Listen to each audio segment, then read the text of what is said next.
Les gens utilisent des crèmes et des pommades tous les jours pour soulager la douleur, traiter les inflammations, les brûlures ou même à des fins esthétiques. Mais comment une substance qu'on applique sur la peau peut-elle agir sous la peau? Comment atteint-elle les nerfs, les muscles ou les articulations? Avant de commencer, n'oubliez pas de vous abonner à la chaîne et d'activer la cloche pour recevoir toutes nos nouvelles vidéos. Je suis Marie Grégoire et vous êtes sur Neur1.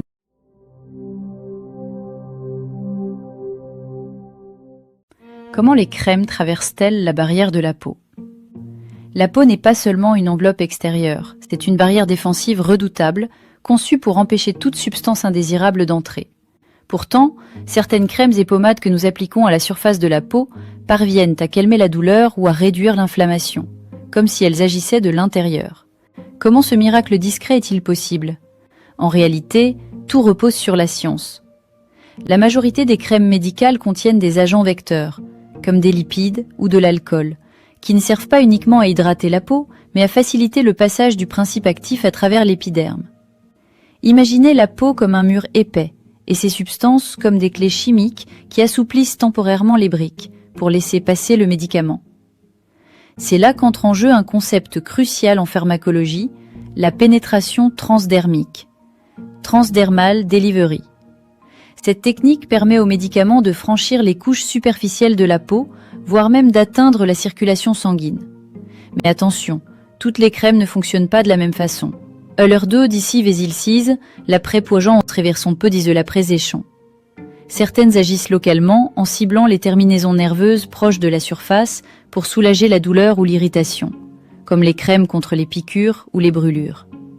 Ils matièrent de notre prolésangé, d'autres sont conçus pour pénétrer profondément et atteindre le système sanguin, à l'image des patchs à la nicotine ou des traitements hormonaux.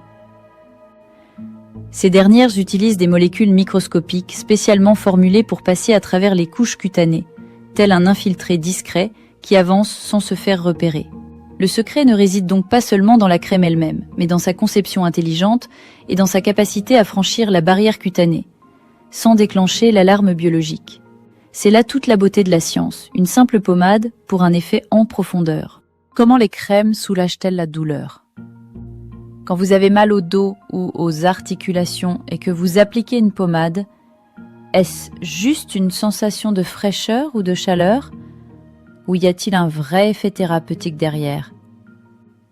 La vérité, c'est que la plupart des crèmes médicales contiennent des substances actives puissantes qui ciblent la douleur à la source. Certaines renferment des anti-inflammatoires non stéroïdiens, comme l'ibuprofène ou le kétoprofène, qui réduisent l'inflammation et l'enflure, diminuant ainsi la pression sur les nerfs. D'autres contiennent des anesthésiques locaux, tels que la lidocaïne, capables de bloquer temporairement les terminaisons nerveuses, empêchant les signaux de douleur d'atteindre le cerveau. Il existe aussi des crèmes qui agissent en améliorant la circulation sanguine locale, favorisant ainsi la détente musculaire et la récupération des tissus. L'objectif est toujours le même, soulager la douleur rapidement et localement sans avoir à recourir à des médicaments par voie orale qui peuvent provoquer des effets secondaires systémiques. Ces crèmes ne sont pas magiques, mais elles sont scientifiquement conçues pour offrir un soulagement ciblé, efficace et sûr. Toutes les crèmes sont-elles aussi efficaces? Face aux rayons pleins de crèmes, pommades et gels, médicaux ou cosmétiques, on se pose souvent la question, sont-elles toutes aussi efficaces et surtout laquelle choisir? La réponse est simple, non, elles ne se valent pas toutes. Les pommades médicales contiennent des principes actifs dosés avec précision validés par des études cliniques et destinés à soulager des symptômes bien définis, douleurs, inflammations, démangeaisons. En revanche, les produits commerciaux ou cosmétiques misent souvent sur des concentrations plus faibles et visent plutôt à offrir un confort général, une sensation de fraîcheur ou un effet apaisant sans réel objectif thérapeutique. Mais il y a un autre facteur essentiel, la peau elle-même. Chaque individu a une peau différente, plus ou moins épaisse, sèche, grasse, sensible, Et cela influence fortement l'absorption du produit et son efficacité. Ce qui marche chez l'un ne fonctionnera pas forcément chez l'autre. Et surtout, il faut bien comprendre que la plupart des crèmes ne traitent pas la cause du problème, mais uniquement les symptômes. Elles peuvent soulager temporairement, mais ne remplacent jamais un diagnostic médical complet si le problème persiste.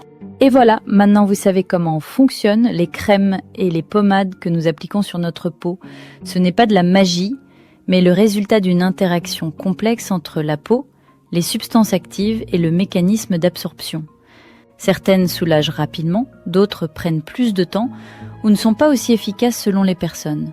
Alors, la prochaine fois que vous ouvrez un tube de crème, rappelez-vous qu'il y a derrière toute une science et pas seulement une bonne odeur ou une sensation de fraîcheur. Et à la fin, c'était Marie Grégoire avec vous. N'oubliez pas de liker la vidéo, de vous abonner à la chaîne et d'activer la cloche pour ne rien rater des prochaines vidéos de Neur1. À très bientôt.